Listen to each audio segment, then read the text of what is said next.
¿Qué tal? Buenas noches. Soy el cadete de primer año, José Andrés Galván Perea.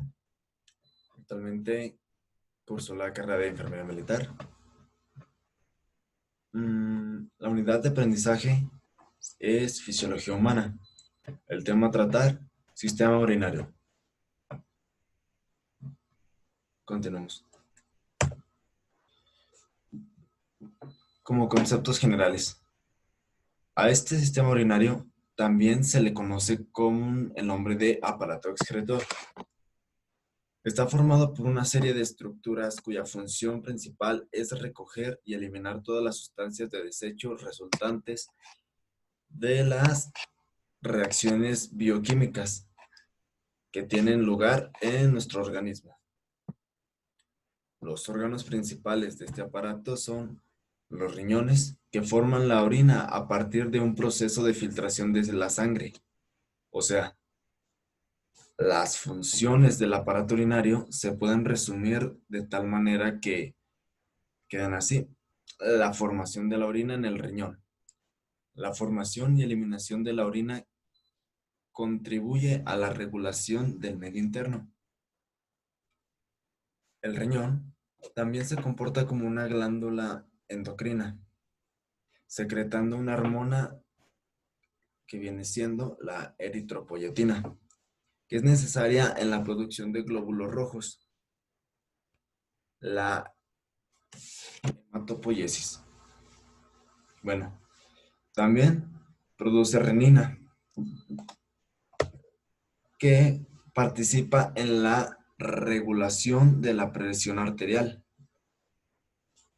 transporte de lo que es la orina hasta la vejiga urinaria a través de los uréteres y de almacenamiento de la orina en la vejiga, además de la eliminación de la orina a través de la uretra. Bien, tenemos que si realizamos un corte en un riñón en sentido vertical, podremos observar las siguientes partes, lo que viene siendo la corteza renal, eh, tenemos la corteza renal, que es la porción más externa del mismo riñón. Es de aspecto uniforme y tiene aproximadamente 1 centímetro de espesor y rodea la médula. Bueno, tenemos también la médula renal. Es la porción más interna del riñón. Tiene aspecto estriado y está formada por pirámides cónicas denominadas pirámides de Malpighi. El número de pirámides que podremos encontrar en cada uno de estos riñones oscila entre 8 y 18.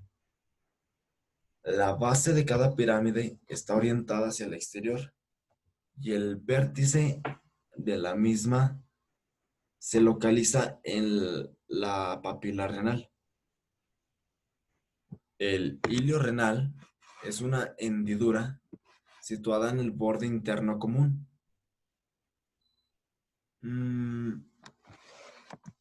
Interno de este mismo riñón. A través del hilio renal penetra en el riñón la arteria renal y nervios. Y de ahí sale lo que viene siendo la vena renal y el uréter. La zona de la corteza renal situada entre cada dos pirámides se le denomina columna de Bertin. Un lóbulo renal está formado por la pirámide renal y la correspondiente zona de corteza que lo rodea. Las pirámides renales se unen por su extremo convexo en los llamados cálices menores. Se unen entre sí para formar la pelvis renal. Esta pelvis renal desemboca en el uréter. Continuemos.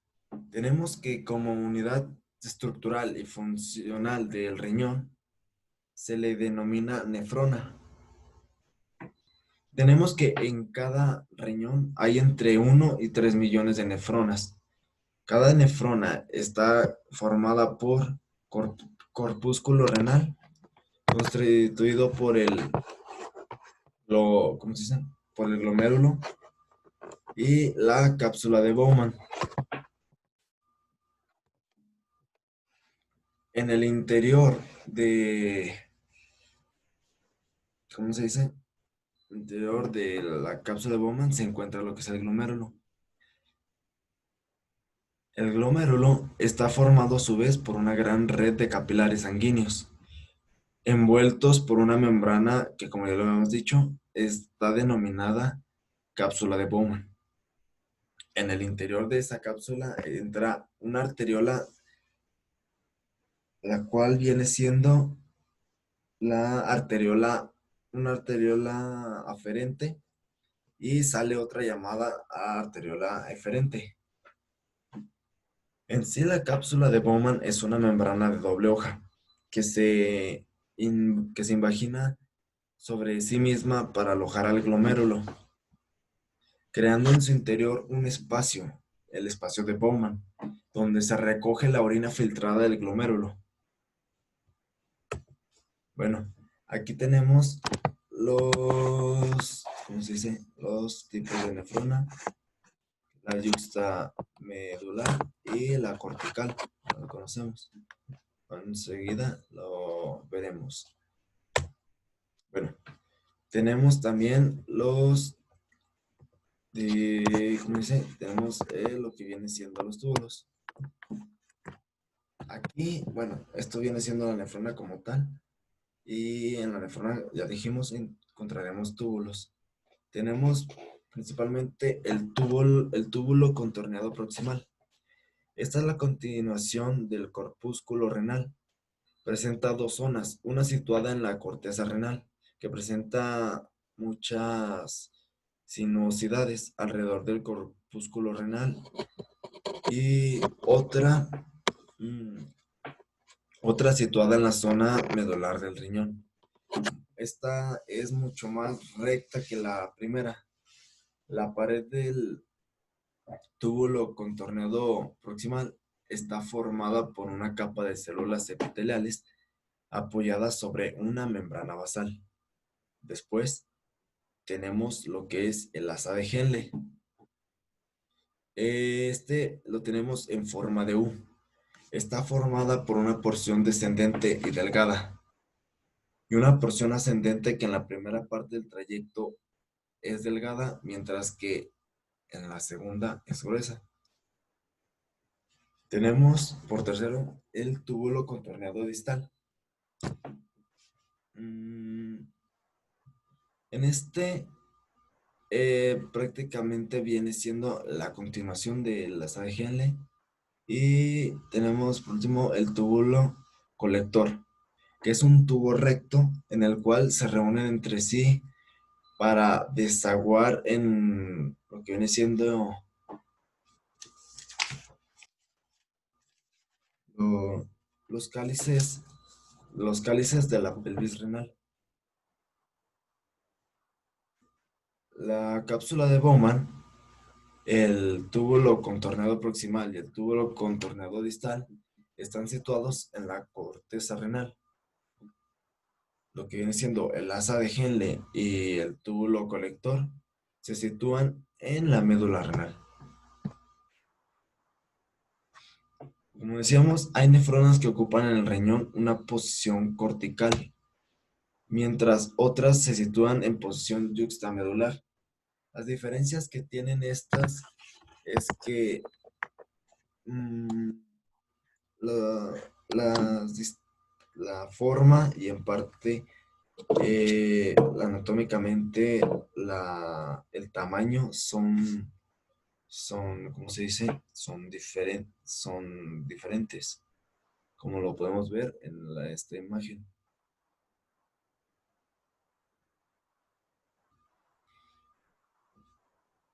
Bueno, vamos.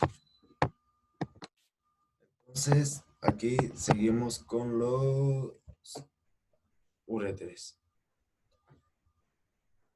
Los uréteres son dos largos tubos, uno izquierdo y otro derecho, que comunican por su extremo superior con la pelvis renal y por su extremo inferior con la vejiga urinaria.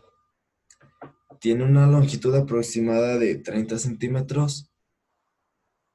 La pared ureteral en sí está formada por una capa mucosa que prácticamente tapiza internamente lo que es la luz del tubo, una capa de músculo liso y una capa externa o adventicia.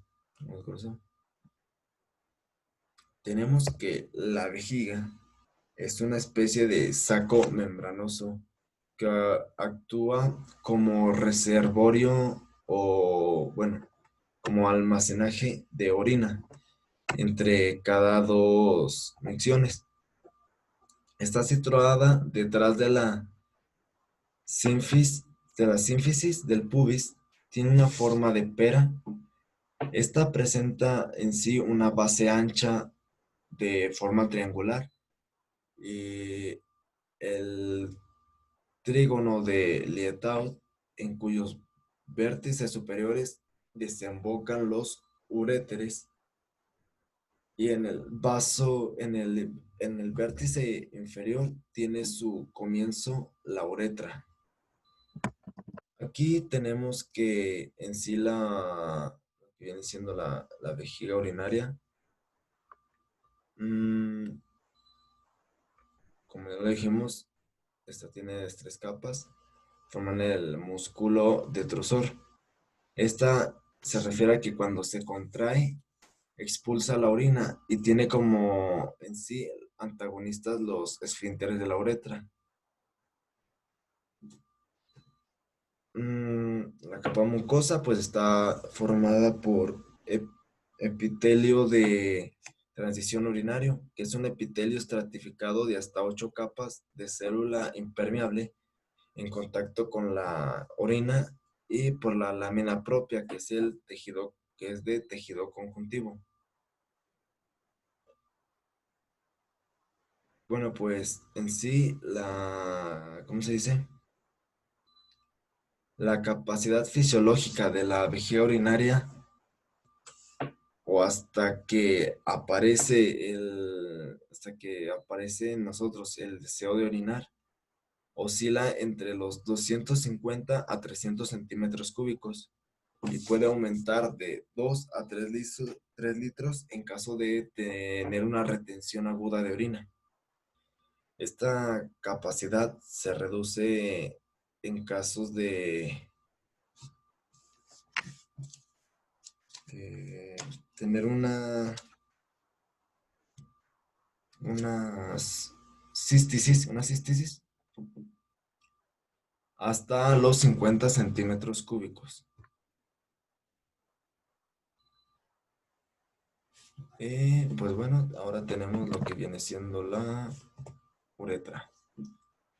La uretra representa en sí la parte final de las vías urinarias. En la mujer, la uretra es muy corta. Aproximadamente se tiene que la uretra de la mujer es de 4 centímetros y en el varón mide acerca de 20 centímetros aproximadamente. Pero en el varón hay que diferenciar tres segmentos principalmente, que viene siendo la uretra prostática, la uretra membranosa y la uretra cavernosa.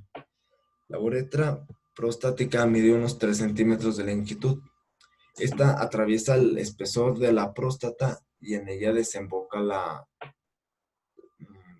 próstata y los dos conductos deferentes.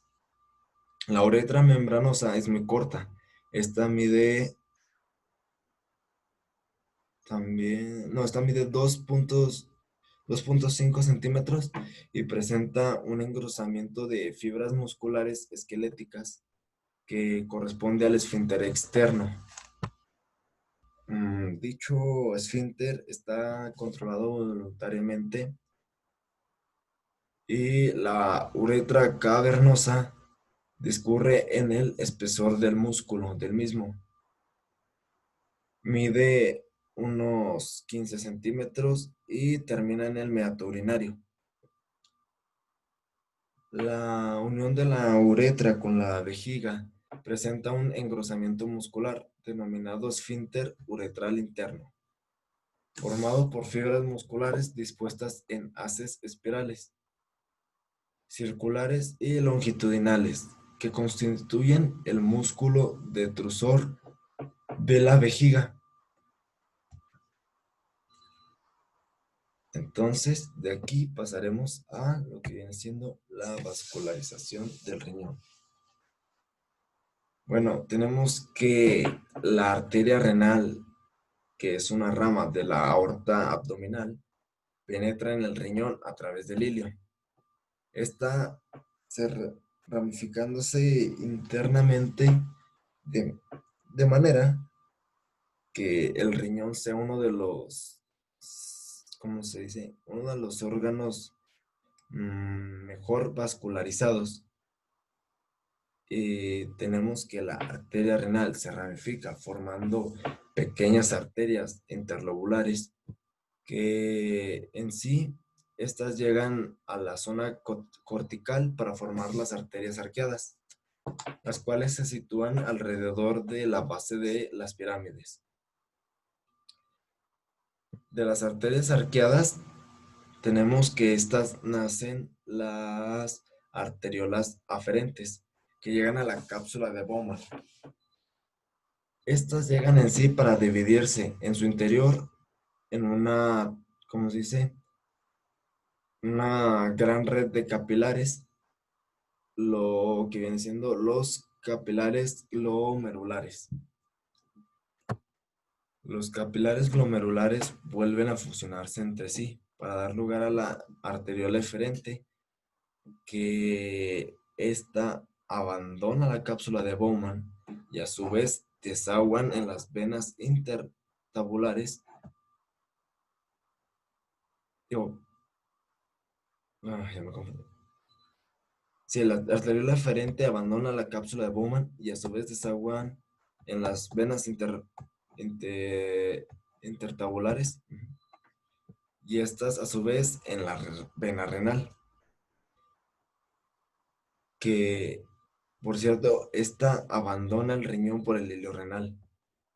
La vena renal desemboca en la vena cava inferior el flujo de sangre que llega al riñón. Este flujo de sangre que llega al riñón es muy elevado. Sistema que es de, ¿cómo se dice? 1.200 mililitros por minuto, lo que representa la quinta parte que bombea el corazón en un minuto. De esta manera, la sangre es sometida en el riñón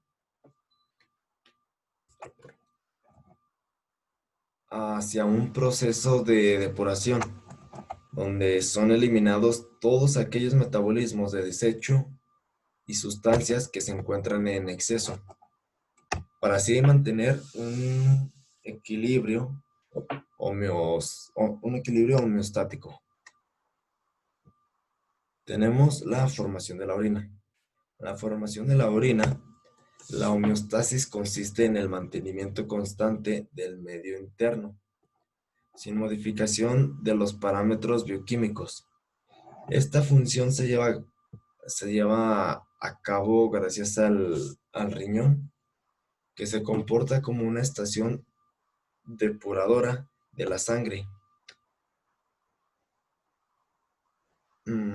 Tenemos que esta atraviesa los glomérulos renales. La formación de la orina definitiva que produce el aparato excretor es el resultado de 3 mecanismos diferentes, a saber, lo que tenemos como filtración glomerular, reabsorción tubular, secreción tubular, filtración glomerular y pues bueno, tenemos que la filtración glomerular será la sangre que atraviesa los los glomérulos, la cual es sometida a un proceso de filtración que la hace pasar desde la luz de los capilares glomerulares hacia la luz de la cápsula de Bowman. La barrera de filtración la forman en endotelio de los capilares glomerulares, la membrana basal y la capa de células epiteliales, como conocemos como podocitos, de esta cápsula de Bowman. No todos los componentes de la sangre en sí son, ¿cómo se dice? ¿Qué tenía? Bueno, no todos los componentes de la sangre son capaces de atravesar esta barrera. Si bien así en condiciones normales tenemos que las células sanguíneas y las moléculas de medio y alto peso molecular no son filtradas, en el área. Y el filtrado glomerular está compuesto fundamentalmente por agua, electrolitos y moléculas de distinta naturaleza, pero estas vienen siendo de bajo peso molecular, lo cual que se están manteniendo una concentración similar a la del plasma sanguíneo. En el filtrado glomerular apenas existen proteínas, dado a que su elevado peso molecular dificulta que atraviesen la barrera glomerular. Esta filtración se produce debido a la presión efectiva de la filtración, que es la fuerza neta que permite el paso de agua y solutos a través de la barrera de filtración. La que viene siendo la presión efectiva de filtración es el resultado de la diferencia de presiones entre la presión hidrostática de la luz de estos capilares glomerulares y la presión hidrostática de la luz de la cápsula de Bowman.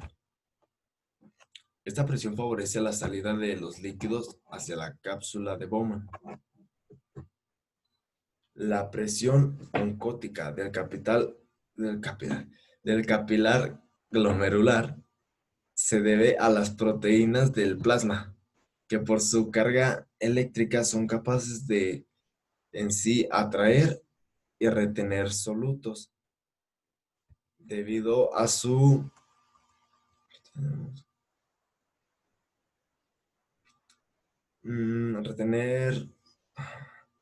atraer y retener agua y solutos dentro de la luz capilar. Esta presión evita en cierto grado la salida de un mayor volumen de líquidos hacia la cápsula de Bowman.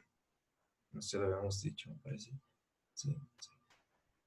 Los riñones humanos en sí filtran al día aproximadamente de 180 litros y sin embargo se eliminan en condiciones normales 1.5 litros de orina. Tenemos ahora lo que es la reabsorción tubular. En condiciones normales, el riñón reabsorbe el 99% del agua y del sodio filtrados. También reabsorbe moléculas importantes como lo son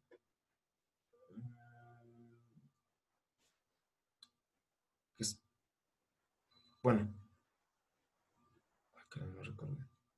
Bueno, estas moléculas son aprovechadas en el metabolismo general.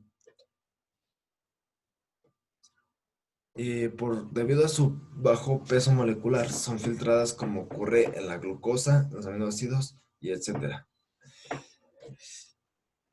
Tenemos aquí el túbulo contorneado proximal, la cual la reabsorción se realiza con el paso de líquidos desde la luz tubular al espacio intersticial inmediato y de ahí hacia la sangre. Mejor dicho, los capilares. En este fragmento en sí se reabsorbe entre el 65 y el 70% del sodio filtrado. La reabsorción de sodio se acompaña de la reabsorción de cloro y bicarbonato para mantener la neutralidad eléctrica. Se reabsorbe la totalidad de la glucosa y aminoácidos filtrados. Se reabsorbe el 50% del potasio filtrado.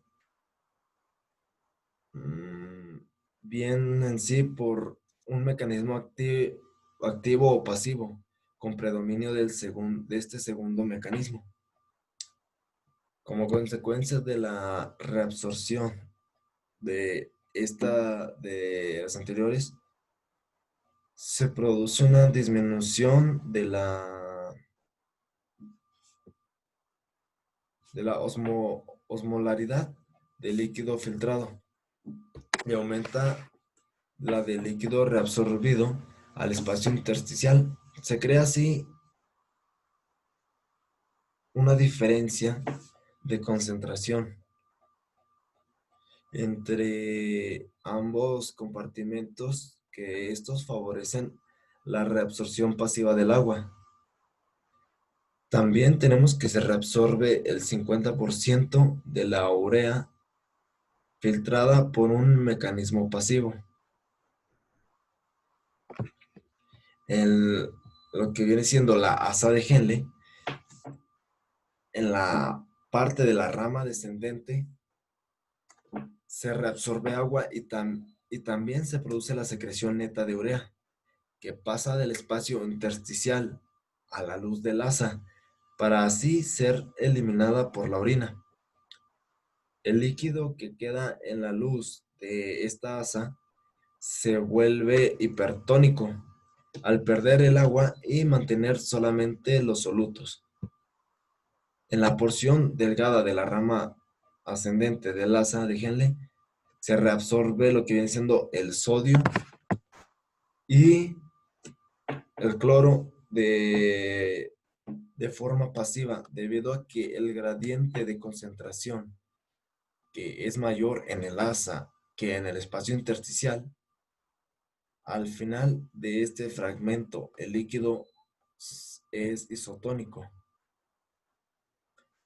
En la proporción gruesa de la rama ascendente del asa se reabsorbe por transporte activo.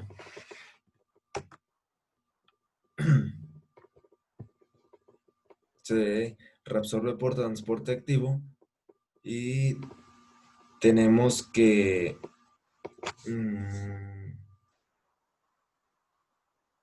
como el cloro, sí, el cloro al que acompañan, que viene siendo sodio y potasio. ¿Sí? Sí. El líquido tubular se vuelve hipotónico. En el túbulo contorneado distal tenemos que hay un intercambio de sodio por potasio. El sodio es reabsorbido y el potasio es secretado desde el espacio intersticial a la luz del túbulo contorneado distal. Este mecanismo de intercambio está controlado por la acción de la hormona llamada aldosterona. El paso del sodio al espacio intersticial se acompaña del paso de cloro. El líquido resultante se mantiene sigue siendo hipotónico. En el túbulo colector tenemos que en este segmento tiene lugar la regulación definitiva del agua a favor de gradiente. El epitelio del túbulo es impermeable al agua y para que lo sea, necesita de la acción hormonal. Se reabsorbe agua hacia el espacio intersticial por mecanismo activo, que es controlado por la hormona antidiurética. El líquido del túbulo colector se vuelve hipertónico. Se reabsorbe entre el 60 al 70% de la urea. Después tenemos lo que viene siendo el aclaramiento renal. Como aclaramiento renal, tenemos que el riñón actúa como una estación depuradora, retirando de la sangre gran cantidad de metabolismos y sustancias tóxicas. Estas son producidas en el metabolismo general del organismo. El aclaramiento en él permite valorar esta capacidad renal, mide la capacidad de los riñones para eliminar una sustancia del plasma, en la cual se puede definir como el volumen de plasma que por la acción depuradora de los riñones queda, esta queda libre de esa sustancia en la unidad de tiempo. En condiciones normales, el proceso de formación de la orina en sus tres fases de filtración, que viene siendo reabsorción, secreción, perdón, me salté la filtración. Filtración, reabsorción y secreción ayuda a mantener el equilibrio hidroeléctrico y ácido base de la sangre. El aclaramiento renal permite tener una buena valoración acerca del buen funcionamiento de nuestro riñón. Y pues bueno, esto sería todo de mi parte de lo que viene siendo el sistema urinario. Muchas gracias y que estén bien.